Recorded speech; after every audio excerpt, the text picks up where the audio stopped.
So welcome back. I hope the coffee was great, or is still great, because I see people drinking.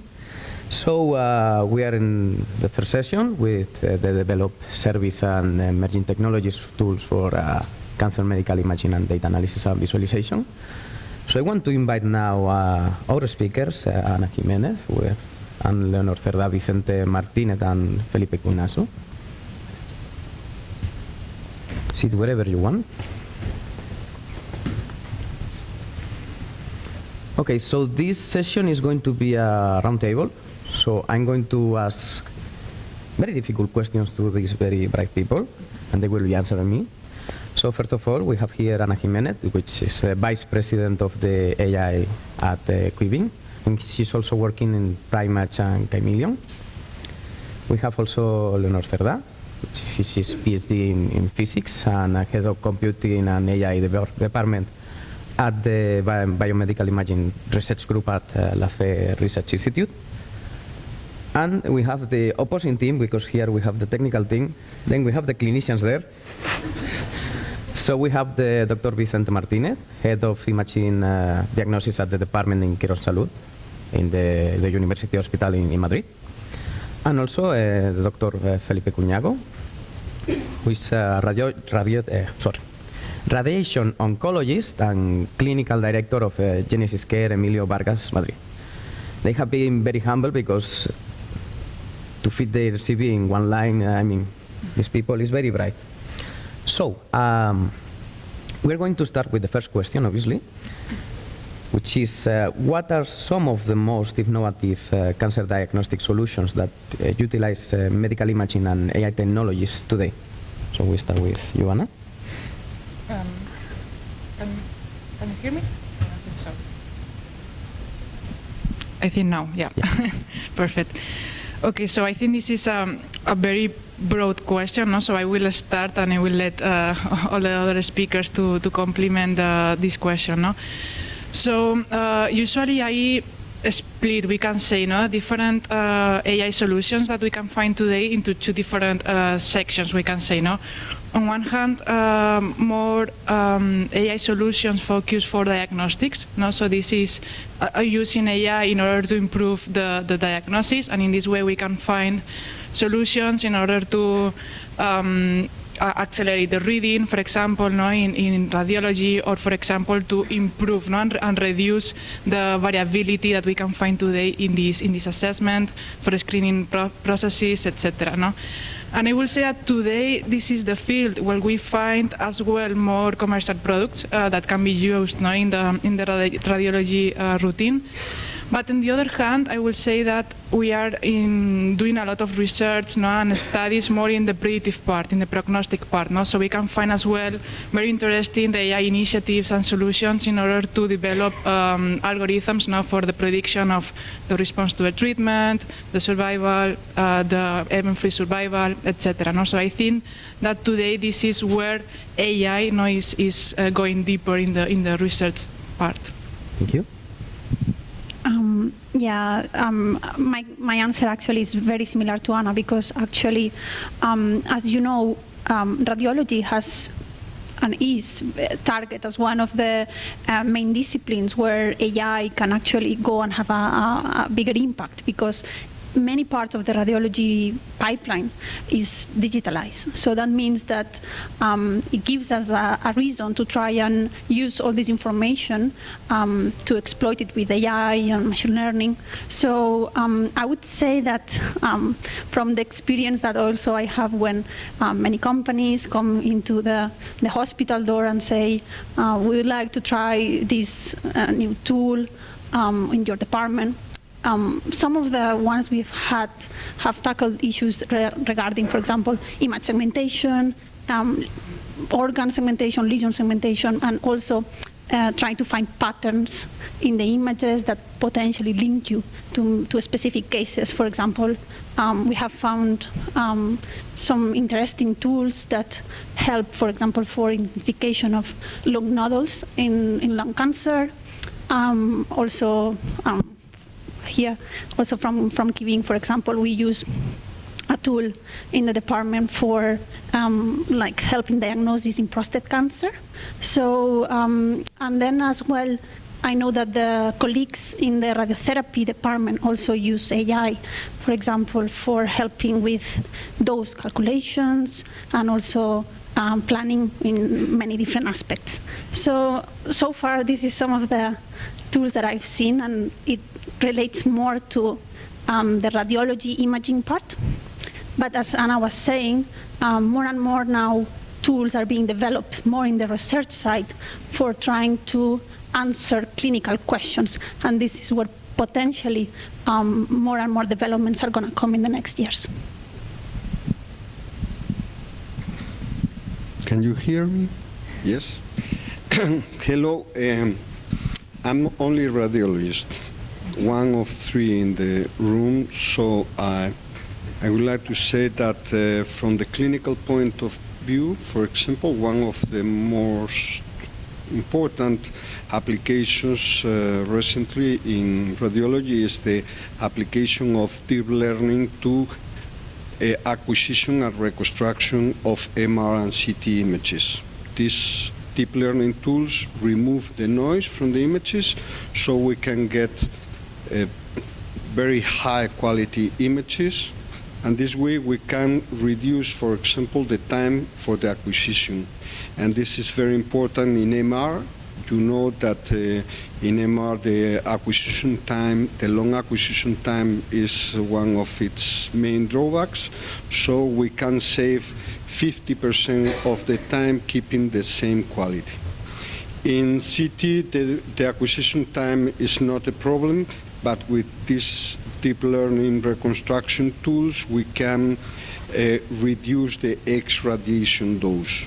So we can work with these new applications in our clinical routine.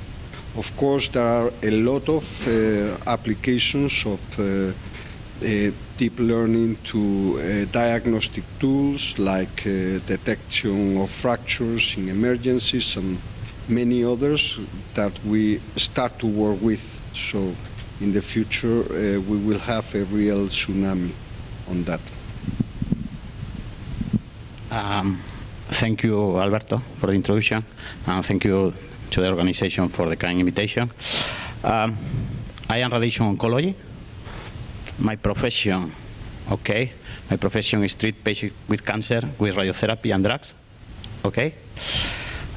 So, the answer to the question, currently for diagnosis, AI is focused on machine learning, no?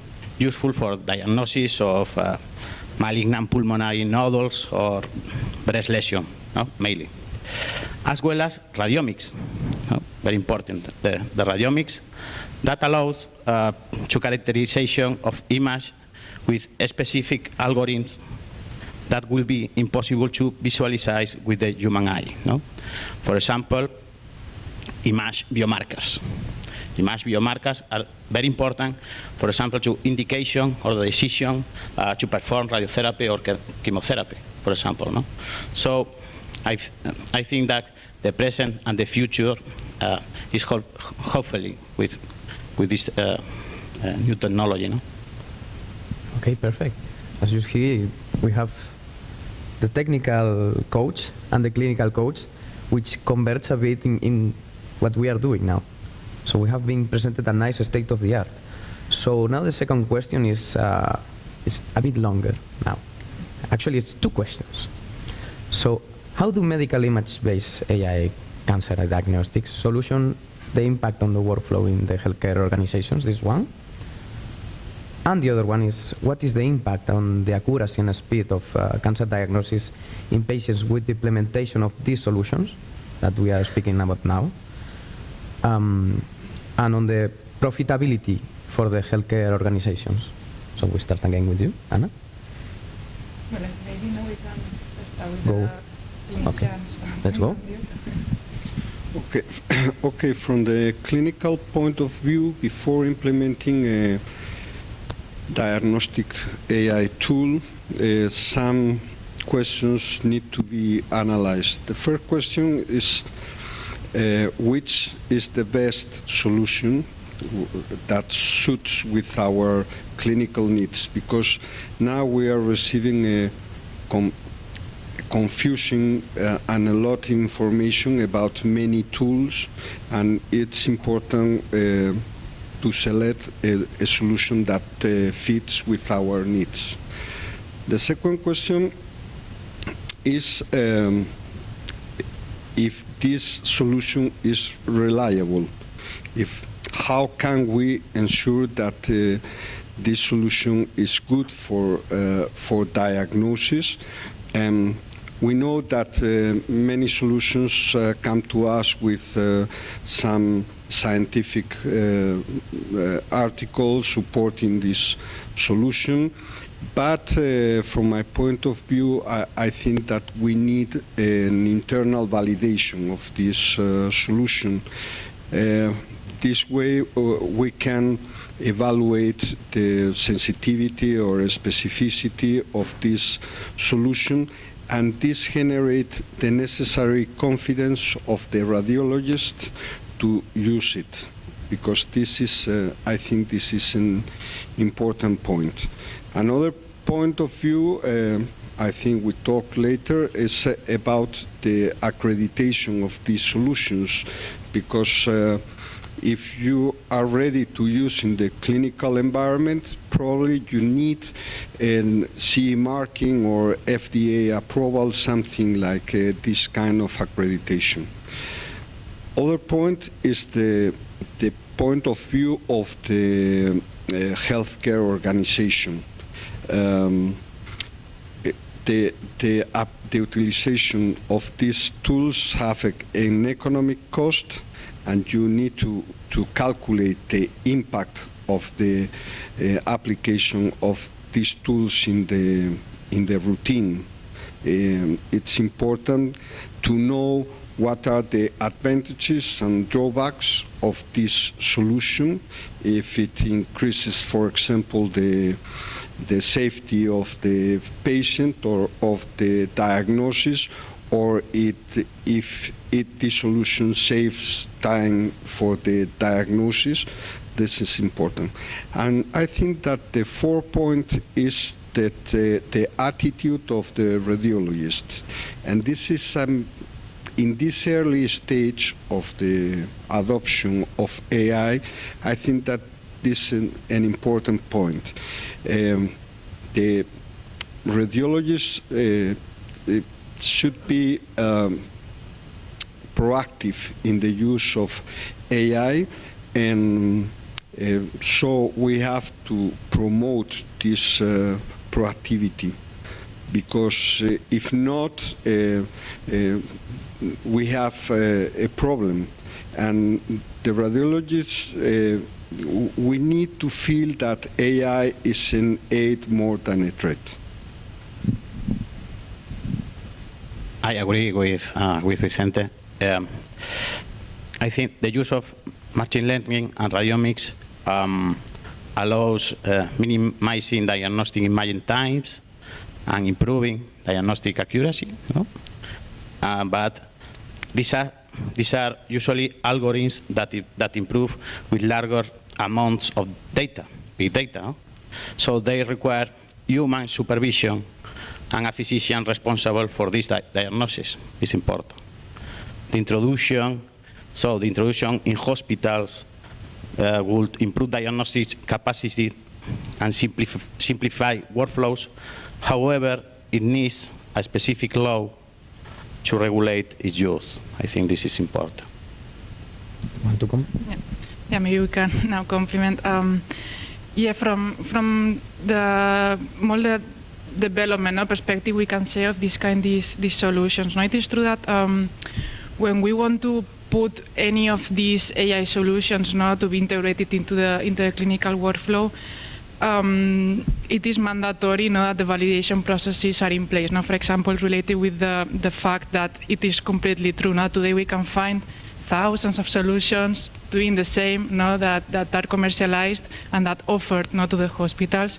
So how to filter, no, these solutions and how to select the one that will help, no, the hospitals, because it's not easy, no, to know which one is the best, no. So it's important, no, to have solutions that are validated, no, and it is true that today are already in place the MDR, for example, in Europe, the FDA in the US, no, and all these solutions need to pass all these validation processes that are quite long, no. Just for some examples, in our case, we are in 1 year process, not to be able to validate one solution, no. So it's a very go back and forth, no, communication, for example, in this case with the FDA. So this is important, no, to check that these validations are in place. And something that is also very important is the evidence, no. So it is true that before doing this kind of validations, publications showing the significance of the results that we are obtaining in the algorithms are very important, no. And something that I wanted to add as well is the transparency, no, in the sense of how these solutions have been validated. No? For example, when we want to validate these, usually we go through two different options. No? One is the superiority, so we already know because of studies that can be any variability, for example, in the diagnostic of PIROTS-3 prostate cases. No? So we can check if with AI we are able not to reduce this variability and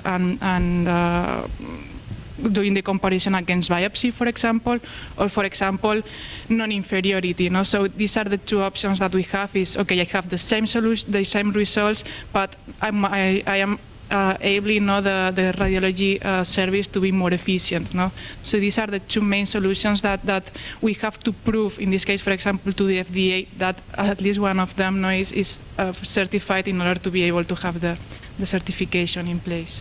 So I think it's important to say that.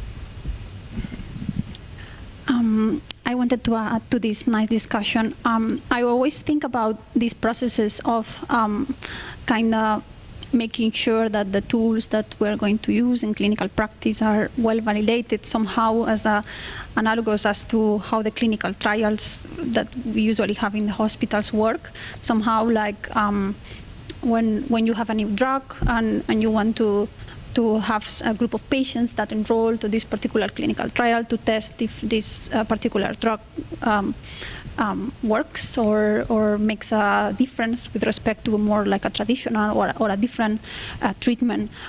Potentially, these AI solutions could also be thought as in some process like that, which potentially is something that already is in this sort of places when these validation certifications happen. But I think it would be a nice way maybe to make contact with clinicians and to make them understand how these processes can take place, enroll patients who are willing to participate in these clinical trials with AI tools that could actually provide a better solution than actually what usually would be the normal pathway if the patient would be treated just with the knowledge from a clinician. No?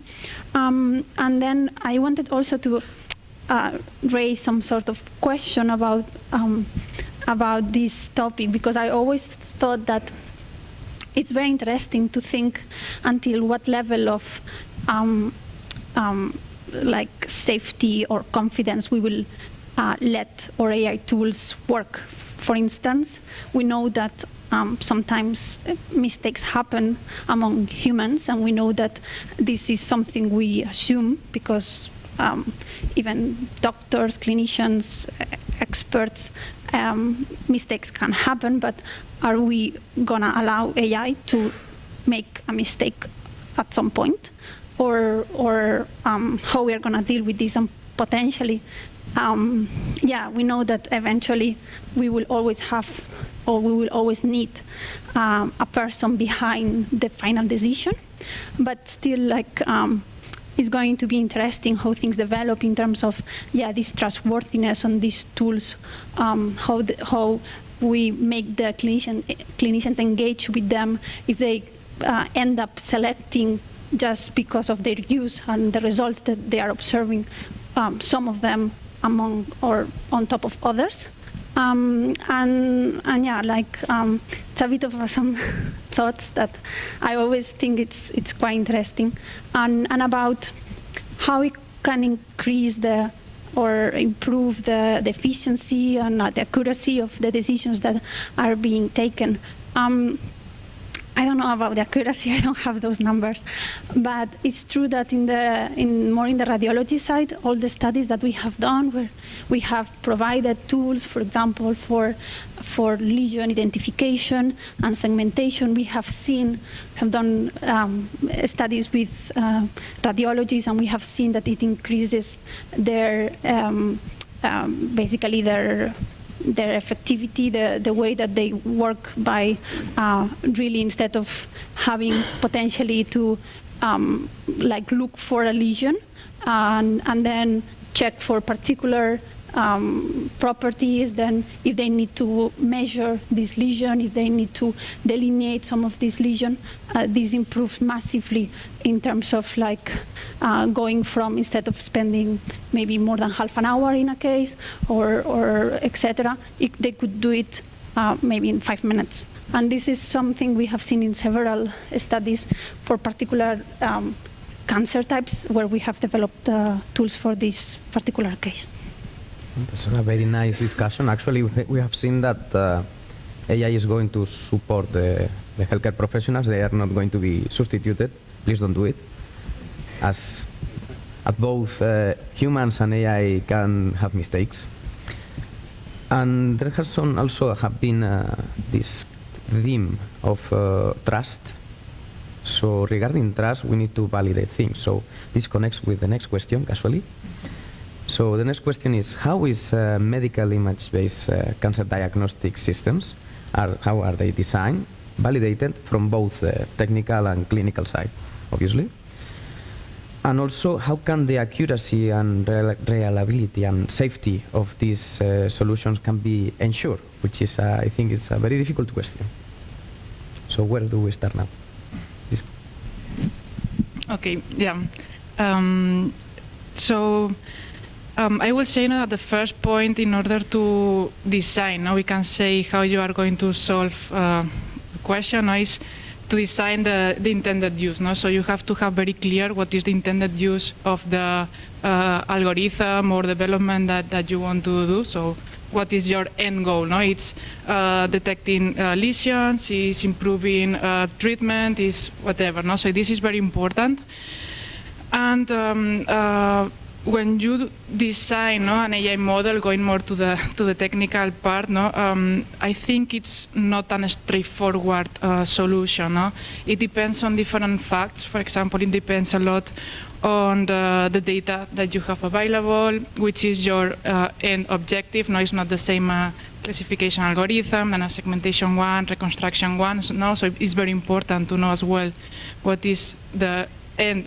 The problem that you want to solve, and also the type of data that you have available is not the same. Having images only, having images plus other information, having images or data from multiple sources, this from clinical trials, from real world. So it's not. You have to have all the scenario control in order to design how you are going to solve this problem.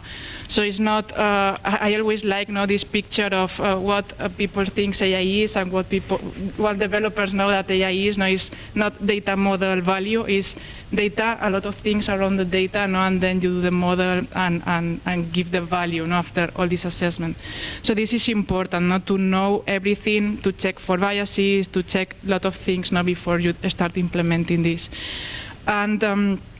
And then once you have your AI model and you want to validate it, of course it's very important this external validation. So going to other sites in order to check the validity of the model that you have done. but not, for example, if you want to do a certification, it's not like a random external validation. No? For example, if you want to certify it in the US, it's mandatory that you validate it with US cases, no? So from data coming from the US, the same happens in Europe, and the same happens in the UK, that now is different, no? from the others. So, and if you go to other markets, Australia, China, etc., happens the same. No? So you have to understand a lot what your market is, no? and how you're going to do this kind of validation. And also for this kind of validations, it's also very important. For example, the readings cannot be done in any way. No? For example, for the FDA, it's important that US board certified radiologists do the readings. You have a multi-reader study. No? So this is how you guarantee, how you check the validity of your AI models, because you have taken all these things into consideration. No? So for the validity and to check the accuracy of these models is all these studies that are done after you develop an AI model. So it is true that before starting this validation, you have to be very sure of the model you are going to start to validate, because it's a very long process if you start the validation for the FDA, for example, for the CE. But it takes all these processes. No? And also I think an important point that I think that is important to consider. We know that a model that we have is valid today, but we don't know if the same model is going to be valid in 10 years, in 20 years. No? So it's also important to have in place this kind of monitoring tools, we can say, in order to detect drift. No? So this is something that happens. We have data drift, for example. Imagine that today we have scanners more or less 1.5 Tesla, 3 Teslas, but we don't know if in the future we will have 7 Tesla, X Tesla scanners in the clinical routine. So of course a model trained with a 1.5 Tesla MRI will not work with a 7 Tesla one. No? So we have to check that this is something that the model starts dropping the performance, and we have to retrain it not to work on the limitations. Or for example, constant drift. The treatments that we have today are not the same ones that we will have in the future. The guidelines that we have today for the diagnosis probably will not be the same that we will have in the future. No? So we need to be aware as well of these things. It's not I have an AI model, I validate it, and I close my eyes. No, it's I have an AI model, but I have to monitor it continuously. Once I deploy it in the hospital, for example. Yeah, maybe to complement the answer from Anna, I'm gonna also mention a little bit I enjoyed Oliver's talk this morning about how he was mentioning how important it was also when we are reporting AI, how we do it, and all these checklists that are there. Some hidden publicity here, but we developed one. So it's called Mic 10. Basically, we saw that in the market there's so many checklists that then tell you what you should do and check when you try to first, of course, develop a tool, an AI tool, but then also to provide information about this tool so others can use it, can reproduce these results, etc. And in particular, for the question about how we design these AI tools. So we found that it was very important, of course, speaking about the clinical question, that not only is about, we are going to develop a model that tries to identify or discriminate some different lesions that could be benign or malignant, etc. Not only that, but also go into the details or how the ground truth has been obtained, how the data has been split to perform this training validation. Has there been any bias in the different sets of data? Are we observing that there's some larger uncertainties on the models for particular cases? So all these things that seem quite obvious, then you go into many papers, scientific publications within the medical imaging field, and sometimes they are not there in the publications. And well, I think also from both sides, as an author, as a part of like reviewers, and part of editorial boards, etc. I think we should do better to try and make sure that the tools that we are putting there for others to read and to use, to replicate, are well documented, have been designed properly. And if they have not, you should go back to the first step and do it properly to avoid this problem of being able to replicate and reproduce the results that others are doing in the field. So just mentioning that, but some methods now are being there for try and make sure that the models, the AI tools that we are developing can be used in the future. For example, potentially you have heard about continual learning. So this is a word that somehow it's been very used in the last years or so, but no one really in hospitals has actually put in place a real continual learning like framework, where actually we have the data flow coming, and then we have this auto configuration for ML, machine learning hyperparameters. We have some validation. We then have the deployment, where we have the new data that we perform predictions. We can monitor these with some metrics that have been specifically selected for that particular use case.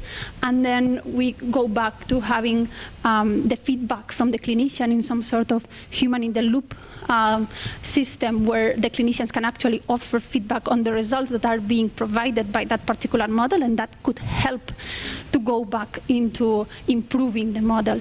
So it's a whole system that potentially we do in more of a standalone, outside the clinical environment, where we just get data, we train a model, we deliver the model, we kind of sometimes go back to the clinician, we ask them what they think, they say, well, it's all right, and then somehow this model sometimes is not used anymore. So I think we should try and do better to incorporate all the participants in this workflow, where they feel that their contribution is important and is heard, and it makes an impact on the next round of the model, and that continuously, hopefully, would make that the adoption of these AI tools is something that happens actually in clinical practice. There's many more methods that are now, on all the AI field, like, for example, active learning. If you heard from active learning, it's just very simple, but it is basically saying, I have my data. This data is used to train a model. This model then delivers some outputs. And when we try to select new data, we can do it in a smart way, checking which of these data that is in the whole data lake in the hospital could be more beneficial to improve this model for particular reasons, like properties, characteristics, things that the model may be missing from that particular population, etc. And then in this way, we just smartly ask to validate for those particular labels or cases from an experienced clinician, and then that goes into the loop again. So there's plenty of now ideas and methods that could be integrated into this workflow to make it a bit more iterative and a bit more collaborative. And I think we all should do a bit better, starting from us, like AI people, to try and incorporate the clinicians into this. Thank you. No. For us, for me as a radiologist, there are two different visions when you are facing AI tools. The first is that I can collaborate with the developers in analyze, in assessing the specificity, sensitivity, predictive, positive or negative values, and so on. This is a very interesting work, because it teaches me the drawbacks and the advantages of using this a tool that can make mistakes, of course, like ours. So this is very interesting, and I think that we need to do this work. The second is how to implement the tool in the clinical routine. As I mentioned earlier, I think that it's very important for the group of radiologists to have an internal validation. Specifically in our group, in our case, what we do is to collect some cases with known outcome and put it in front of the AI tool. And this way you know the advantages of this tool. You know that, for example, its predictive negative value is very high, so this is a safe tool, and you can calculate the saving time, the efficiency of using this specific tool. So this is two different approaches from the clinical point of view.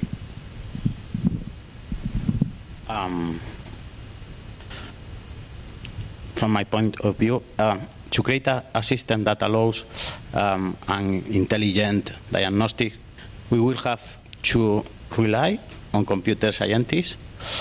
In this sense, initially, it will be necessary to collect image to create a database, then create an algorithm that allows the desired detection, and then the image will be classified and the result will be evaluated in segmentation. I think this is a very complex process, difficult to use in all hospitals, I think, but evidence the great benefit. This process requires the integration of the physician in the process, and about all the assets, the ethical behavior of this data and the legal repercussions which are still to be defined, I think. No? Okay, we have now some nice comments from both sides, but there is a common thing that we need a human in the loop. So we are not removing doctors again. So AI needs people. This, I think, is the common thing that we got. And also that there is a lot of validation to be done and slow process. Also that we need data. So we are a bit short on time. We have about 5 minutes. We have already seen a bit of the future in the replies, especially in the technical side. So next question is specific on that. So what are the future technological trends that you expect to have in the cancer diagnostics using these kind of techniques? So we can start with Anna. Well, I will say that one trend that I am very curious on how it ends up and is now there is a lot of research now behind is like the generative AI, absolutely, no, but in specific the synthetic data generation, because, for example, for validation, I think it will be very useful to be able to create this kind of synthetic clinical trials and these things in order to validate the AI. So I will say that I will go to check how the generative AI in specific for synthetic data generation goes. Thank you. I completely agree with Anna on the synthetic data. I think has to be part of the solution because of the lack of sometimes good quality data, rare diseases that need more information, sometimes protocols in imaging that lacks particular imaging types in MR, for example. You want to reconstruct a particular sequence that was not acquired at the time. So there's a lot of places there that synthetic data can make an impact. And I also want to add all these multimodal models now, because I think it's also where the focus is going to be, because we know that imaging alone can do a lot, but for giving a complete response for the treatment of a patient, I think we will need to incorporate a lot of data sources into the models. And I think, all these now foundation models where we incorporate input from different data sources, imaging, tests, genomic information, and then we train these huge models where they can try and answer different tasks. I think potentially could be a big field of research in the upcoming years. I, as a radiologist, I feel that AI is necessary, inevitable, and imperative, not only because AI exceeds our capacity for diagnosis, also because with AI you can extract some characteristics in the image that is not visible for us.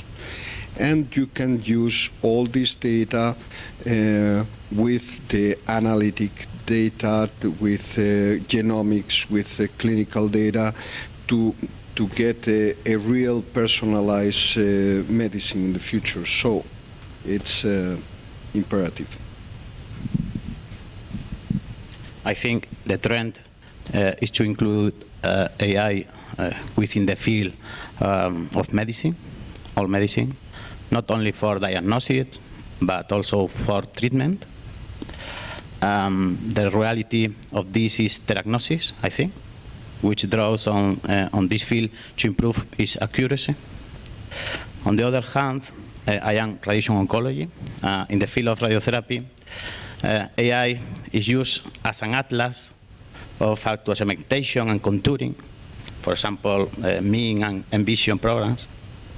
That facilitates and reduces the work of the radiation oncologist. Another application of AI is the treatment planification, and this let us make adaptive radiotherapy, maybe the best treatment for our patients. And with regard to diagnosis, I think the learning will seriously be used as a highly sensitive screening for lung cancer and breast cancer, I think. And we require a second test by a radiologist to confirm the diagnosis. That's it. Thank you. So it has been some quite nice future for me to work on, and also all of you. So we have a question in the chat. We can leave it for the end of this session because we are running out of time of this presentation. So yeah, we are already done with the questions. Yeah. So we'll ask the questions at the end of the event. So we have a concrete space for answering the question. So thank you everyone for your contribution to the topic. So now we have, you can clap.